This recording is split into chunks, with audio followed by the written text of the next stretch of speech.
सुबह का वक्त था। कस्बा धीरे धीरे जाग रहा था। दुकानों के शटर आधे खुले थे। गलियों में चाय की खुशबू थी और हर घर में वही रोज की जल्दी। राधा भी रोज की तरह आंगन में झाड़ू लगा रही थी, लेकिन उसका मन आज काम में नहीं था। हाथ चलते जा रहे थे पर दिमाग कहीं और उलझा हुआ था। हर दिन यही काम, वही समय, वही लोग। ऐसा लगता है जैसे जिंदगी आगे बढ़ ही नहीं रही। सब कुछ चलता रहता है, लेकिन बदलता कुछ नहीं। अंदर से पति की आवाज आई। राधा, बच्चों की बस आने वाली है। उनके टिफिन देख लिए क्या? हाँ, देख रही हूँ, बस 1 मिनट। राधा झाड़ू लगाते लगाते अचानक रुक गई। गली में बच्चों की हंसी गूंज रही थी, लेकिन उसका मन कहीं बहुत दूर भटक रहा था। माँ, जल्दी करो ना, नाश्ता कहाँ है? स्कूल के लिए देर हो रही है। आज बस छूट गई तो टीचर डांटेगी। हाँ बेटा, बस आ रही हूँ। तैयार हो जाओ, मैं अभी नाश्ता लाती हूँ। बच्चे स्कूल चले गए। आंगन में एक अजीब सा खालीपन छा गया और उसी सन्नाटे में राधा के मन के असंतोष की आवाज और तेज हो गई। दुनिया कहती है कि संतोष में ही सबसे बड़ा सुख है, लेकिन ये बातें सिर्फ सुनने में अच्छी लगती हैं। हकीकत तो वो जानता है जिसने हर दिन अभावों में काटा हो। संतोष करना तो शायद मजबूरी का दूसरा नाम है। तभी पड़ोस से चूड़ियों की खनक सुनाई दी। शारदा सज धज कर बाहर आई। अरे राधा, जरा इधर तो आओ। देखो, ये नए झुमके कल ही शहर के सबसे बड़े शोरूम से लिए हैं। बताओ, मुझ पर कैसे लग रहे हैं?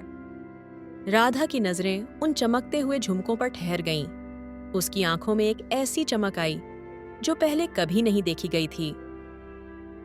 ये तो बहुत ही शानदार हैं शारदा। वाकई इनकी चमक दूर से ही पहचान में आती है। पर सच बताना, ये बहुत महंगे होंगे ना?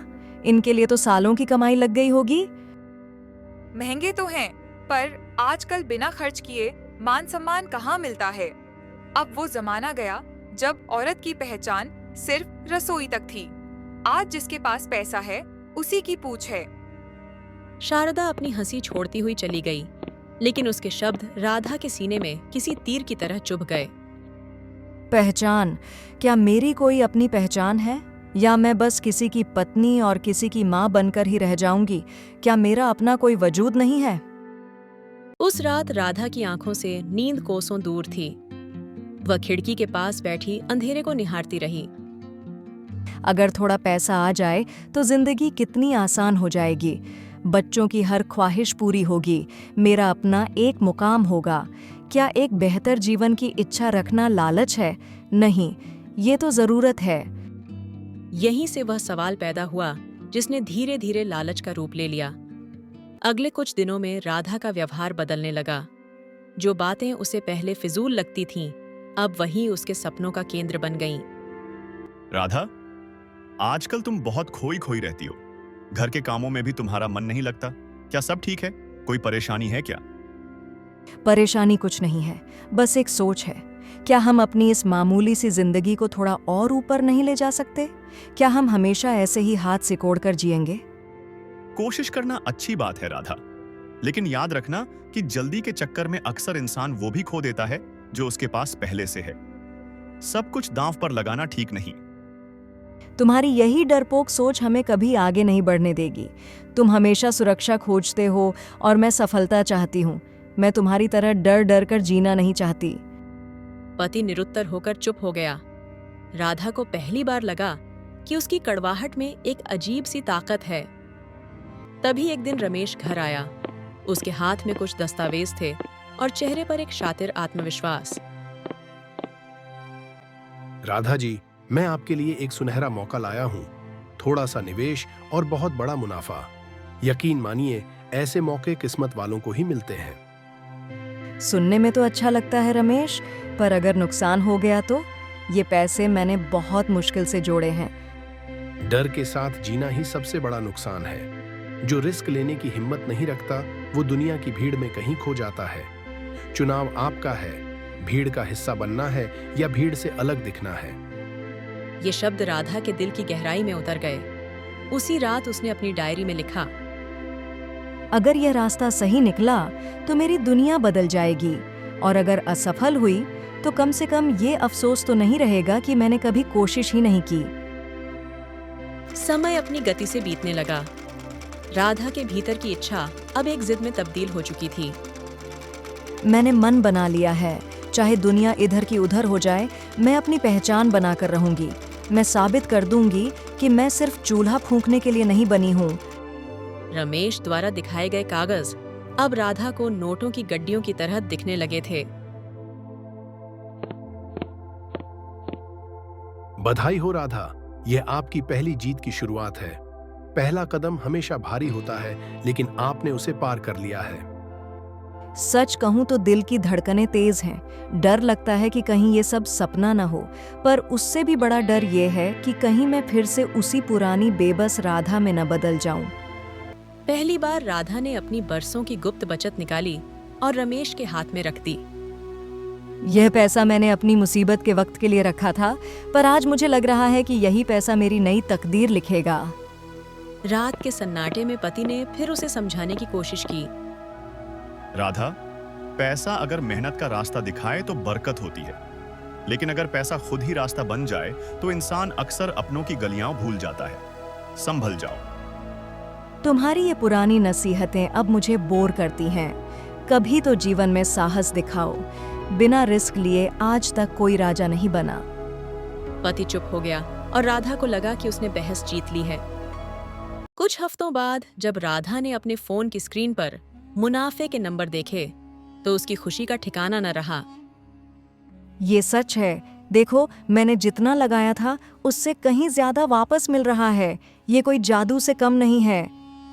मैंने कहा था ना, मुझ पर भरोसा रखिए। यह तो सिर्फ एक झांकी है, असली खजाना तो अभी बाकी है। राधा घंटों आईने के सामने खड़ी होकर खुद को निहारती। उसकी आंखों में अब एक अलग ही गरूर था। तो यह होता है अमीर होने का एहसास। शायद इसीलिए लोग इसके लिए अपनी जान तक लड़ा देते हैं। एक बार जीत का स्वाद चख लो तो फिर पीछे मुड़कर देखना नामुमकिन हो जाता है। लोगों के बीच राधा की चर्चा होने लगी। मानना पड़ेगा राधा, तुम तो रातों रात बदल गई। हम तो समझते थे कि तुम बहुत साधारण हो, पर तुम में तो कमाल का बिजनेस माइंड है। अभी तो मैंने बस पंख फैलाए हैं, पूरी उड़ान तो अभी बाकी है। देखते जाओ मैं कहां तक पहुंचती हूं। घर का माहौल अब पूरी तरह बदल चुका था। रसोई की खुशबू की जगह अब लैपटॉप और कागजों के ढेरों ने ले ली थी। माँ, आप आजकल हमारे साथ बैठकर कहानियाँ क्यों नहीं सुनाती? आप हमेशा फोन में ही क्यों लगी रहती हैं? बेटा, मैं तुम्हारे भविष्य के लिए मेहनत कर रही हूँ। अभी जाओ और खुद पढ़ाई करो, मुझे डिस्टर्ब मत करो। बाद में कहने की आदत इतनी बढ़ गई कि परिवार के लिए समय ही नहीं बचा। तुम्हारे पास अब महंगा फोन है, अच्छे कपड़े हैं, फिर भी तुम्हारी आंखों में वो पहले वाली शांति क्यों नहीं है? शांति कमजोरों के लिए होती है। मैं अब और आगे जाना चाहती हूँ। जो इंसान ऊपर की छोटी देख लेता है, उसे नीचे की हरियाली अच्छी नहीं लगती। डर लग रहा है राधा, कहीं ऊंचाई की चाहत में तुम उन कंधों को ही ना भूल जाओ जिनके सहारे तुम यहाँ तक पहुंची हो। अगर इस सफर में कोई मेरा साथ नहीं दे सकता तो मुझे उसकी जरूरत भी नहीं है। मैं अकेले चलने का दम रखती हूँ। राधा के लिए अब हर सुबह बस एक बिजनेस डील थी। उसकी रातें अधूरी नींद और मुनाफे के गणित में बीतने लगीं। वह अब एक मशीन बन चुकी थी। अब रुकना मुमकिन नहीं है। इतना निवेश करने के बाद अगर पीछे हटी तो लोग मुझे हारा हुआ समझेंगे। जो मिला है उसे दांव पर लगाकर और ज्यादा हासिल करना ही असली खिलाड़ी की पहचान है। रमेश अब उसे और भी बड़े दांव खेलने के लिए उकसाने लगा। राधा, जितना बड़ा जोखिम उतना ही विशाल पुरस्कार। इतिहास वही रचते हैं जो अपनी पूरी ताकत झोंक देते हैं। क्या आप इतिहास का हिस्सा बनना चाहती हैं? हाँ रमेश, मुझे ऐसा नाम चाहिए जिसे सुनकर लोग दंग रह जाएं। मैं कोई मामूली औरत बनकर नहीं मरना चाहती। घर में अब संवाद की जगह सिर्फ बहस ने ले ली थी। पति और बच्चों की आवाजें उसे शोर लगने लगी थीं। राधा, तुम्हारी ये बातें अब सपने नहीं बल्कि एक पागलपन लगने लगी हैं। तुम्हें अंदाजा भी है कि तुम किस अंधी दौड़ में दौड़ रही हो? इसकी फिनिश लाइन कहाँ है? जो दौड़ना नहीं जानते वो अक्सर दूसरों की रफ्तार देखकर डर जाते हैं। मैंने बहुत सालों तक किनारे पर बैठकर तमाशा देखा है। अब जब मैं खेल का हिस्सा हूं तो मैं इसे जीत कर ही दम लूंगी। हर जीत असली जीत नहीं होती। कुछ जीतें ऐसी होती हैं जिनमें इंसान जीत तो जाता है, पर उसके पास जश्न मनाने के लिए अपना घर नहीं बचता। अगर मेरा घर मेरी तरक्की की बेड़ियां बनेगा तो मुझे ऐसे घर की जरूरत नहीं है। मैं अपनी पहचान के लिए कुछ भी कुर्बान कर सकती हूँ। अहंकार का पर्दा इतना मोटा था कि उसने उस एहसास को कुचल दिया। उसने अपनी सारी संपत्ति, यहाँ तक कि घर के कागज भी रमेश के माध्यम से बाजार में लगा दिए।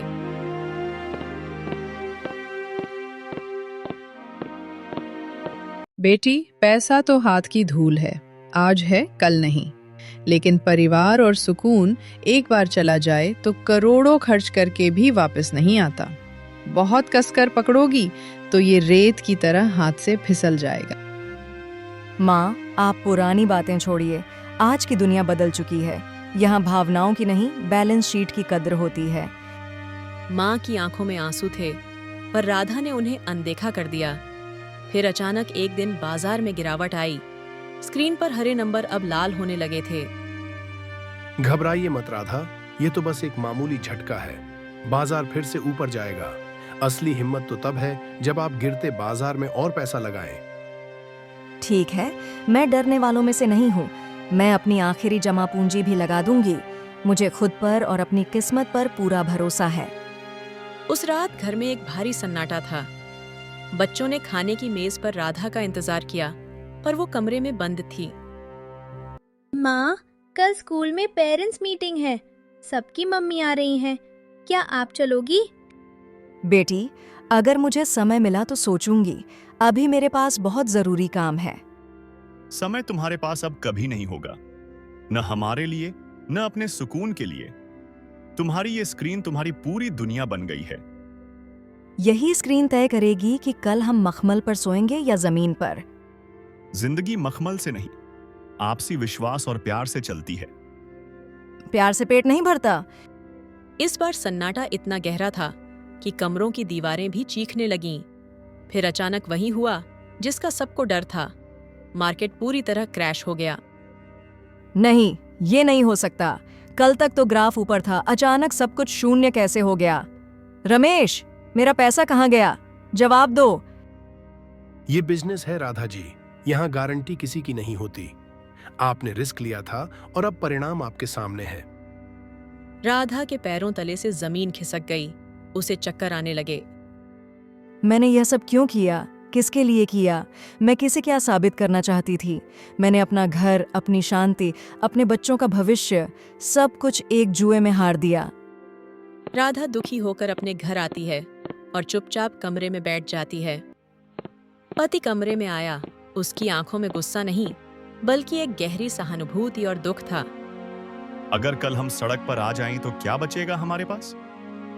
कुछ तो बचेगा, कोई तो रास्ता होगा। रास्ता कोई नहीं बचा राधा। पीछे टूटे हुए रिश्ते हैं, बिखरा हुआ विश्वास है और सामने एक थकी हुई औरत है जो अपनी परछाई से भी डर रही है। राधा के पास कोई जवाब नहीं था। रात भर वह जागती रही, अपनी गलतियों के मलबे को देखती रही। मैंने जीत को बहुत गलत समझ लिया था। मैंने सोचा था कि ऊंचाई पर पहुंचना ही सफलता है, पर मैं ये भूल गई कि बिना नींव के कोई भी इमारत गिर ही जाती है। जो मुनाफा राधा ने देखा था वह अब राख बन चुका था।